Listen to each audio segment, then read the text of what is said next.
Assalamualaikum warahmatullahi wabarakatuh. Dan semangat pagi Bapak Ibu, teman-teman semua. Jumpa lagi dengan saya Ahmad Hafsan di channel ini. Ya, jadi pada kesempatan kali ini kembali saya melanjutkan pembahasan tentang soal-soal untuk persiapan menghadapi tes P3K formasi dosen ya. Jadi kita sudah sampai di soal nomor 66 untuk kisi-kisi etika dan tridharma perguruan tinggi ya. Jadi nomor 66 ini saya sempat jadikan tugas di video sebelumnya dan saya melihat sudah ada yang mengerjakan ya. Baik ya teman-teman semua, kita langsung saja ya masuk ke pembahasan soal-soalnya. Tapi sebelumnya saya bahas, saya berharap agar Bapak Ibu teman-teman semua yang belum subscribe channel ini agar di subscribe terlebih dahulu ya, serta agar video ini diberikan tanda jempol suka sebagai bentuk dukungan Bapak Ibu terhadap channel ini.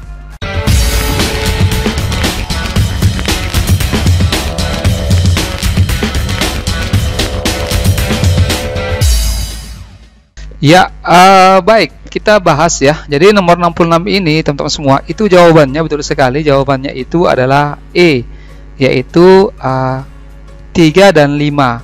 Jadi yang merupakan tujuan dari program proyek kemanusiaan itu adalah menyiapkan mahasiswa unggul yang menjunjung tinggi nilai kemanusiaan dalam menjalankan tugas berdasarkan agama, moral, dan etika. Kemudian juga melatih mahasiswa memiliki kepekaan sosial untuk menggali dan menyelami permasalahan yang ada serta turut memberikan solusi sesuai dengan minat dan keahliannya masing-masing. Jadi selamat ya Bapak Ibu teman-teman semua yang menjawab E itu benar. Baik, kita masuk ke soal nomor 67. Diperhatikan. Nah, di sini ditanyakan jumlah SKS yang bisa dikonversi dari satu program MBKM. Jadi program apa saja yang Bapak Ibu tentu semua ikuti, mahasiswanya maksud saya yang diikuti.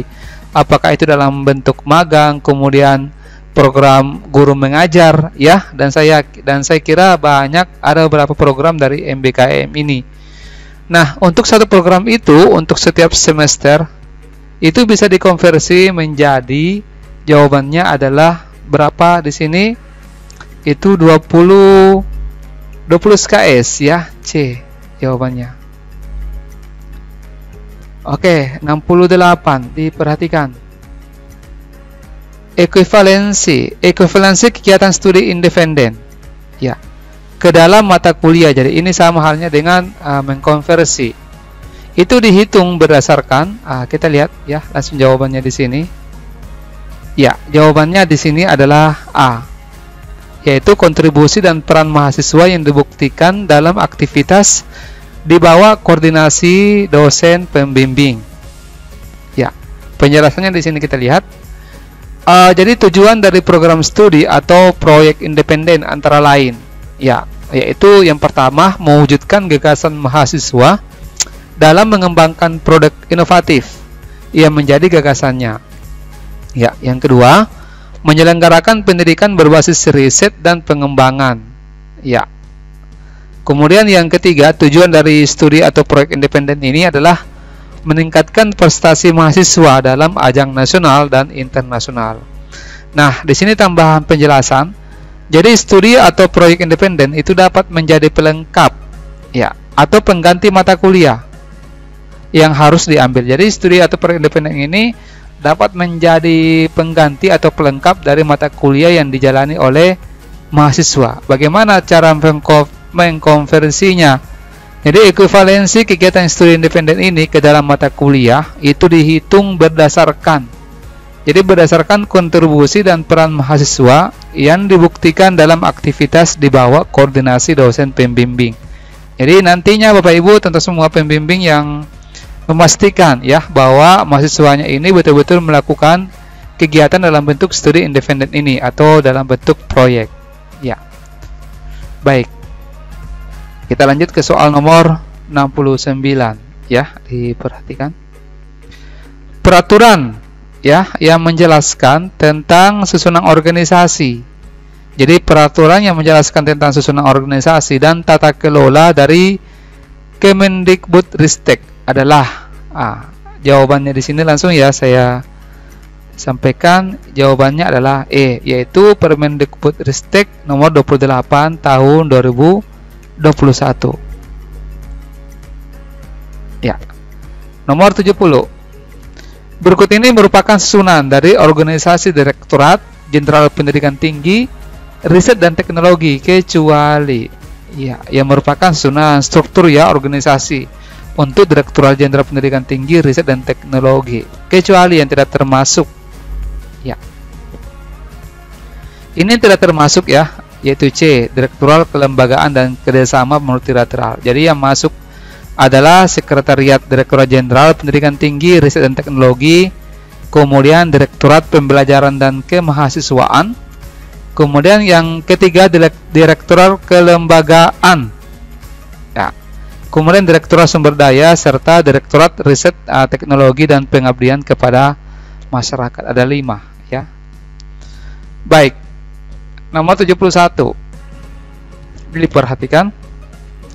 Ya, direktorat yang ya, kenapa tidak tinta ini? Ya, direktorat yang mempunyai tugas melaksanakan perumusan dan pelaksanaan kebijakan di bidang pembelajaran dan kemahasiswaan pada pendidikan tinggi akademik dan profesi adalah. Jadi yang mana di sini yang berperan dalam melaksanakan perumusan dan pelaksanaan kebijakan di bidang pembelajaran dan kemahasiswaan. Di sini A, Sekretariat Direktorat Jenderal, B, Direktorat Pembelajaran dan Kemahasiswaan, C, Direktorat Kelembagaan, D, Direktorat Sumber Daya, atau E, Direktorat Riset Teknologi dan Pengabdian kepada Masyarakat. Ya, jawabannya tentunya adalah B, yaitu Direktorat Pembelajaran dan Kemahasiswaan. Karena kan di sini sudah jelas ya. Oke. Ya, baik, nomor 72. Nah, ini untuk soal tentang sertifikasi dosen. Berikut ini syaratnya dosen dapat mengikuti sertifikasi dosen. Kecuali, ya, ini saya langsung perlihatkan. Jadi kecuali di sini masa kerja sekurang-kurangnya 2 semester tidak ya. Ini masa kerja sekurang-kurangnya 2 tahun. Paling minimal itu 2 tahun harus melakukan ini kegiatan aktif ya. Jadi syarat untuk ikut sertifikasi dosen itu memiliki NIDN atau NIDK tentunya ya, ini pertama. Kemudian memiliki jabatan asisten ahli. Jadi ada beberapa jabatan fungsional. Yang paling pertama adalah tenaga pengajar, kemudian asisten ahli. Jadi nanti asisten ahli baru bisa. Jadi kalau misalkan masih pertama kali mengajar itu kan tenaga pengajar, nanti diurus ya jabatan fungsionalnya 2 tahun kemudian terbit asisten ahli. Nah, 2 tahun kemudian itu saat itu juga kita bisa baru dapat mengurus yang namanya sertifikasi dosen. Kemudian memiliki pangkat dan golongan atau impasing. Ini kan kalau kita keluar asisten ahli sudah keluar pangkat dan golongan. Ya, masa kerja sekurang-kurangnya 2 tahun minimal, memenuhi BKD, ada BKD yang dikerja, lulus TKDA ya, kemudian TKBI, serta memiliki sertifikat AA dan PKRT. Ini aturan sempat di tahun pandemi ya, Bapak Ibu, tentu semua di tahun saya ya, karena saya juga lulus sertifikasi dosen itu di tahun 2020 di tahun pandemi. Kebetulan saat itu memang berkas yang digunakan itu tidak memuat AA dan PKRT.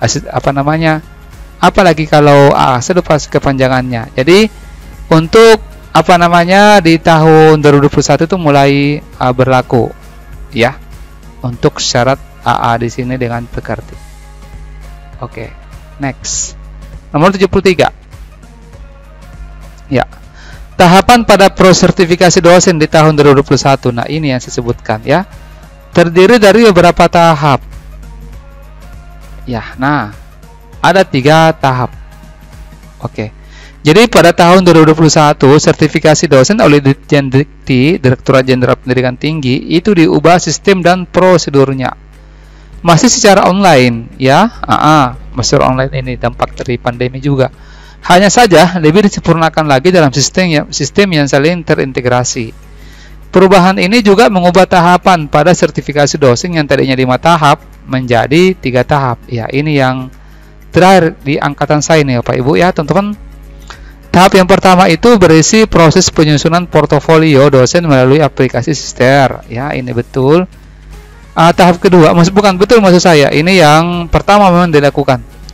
Tahap kedua di sini penilaian persepsional, penyusunan PDD UKTPT yang dulunya dikenal dengan istilah deskripsi diri. Jadi ini juga sempat kami lakukan ya, itu di tes terakhir kalau tidak salah ya. Serta ada pengajuan penilaian eksternal.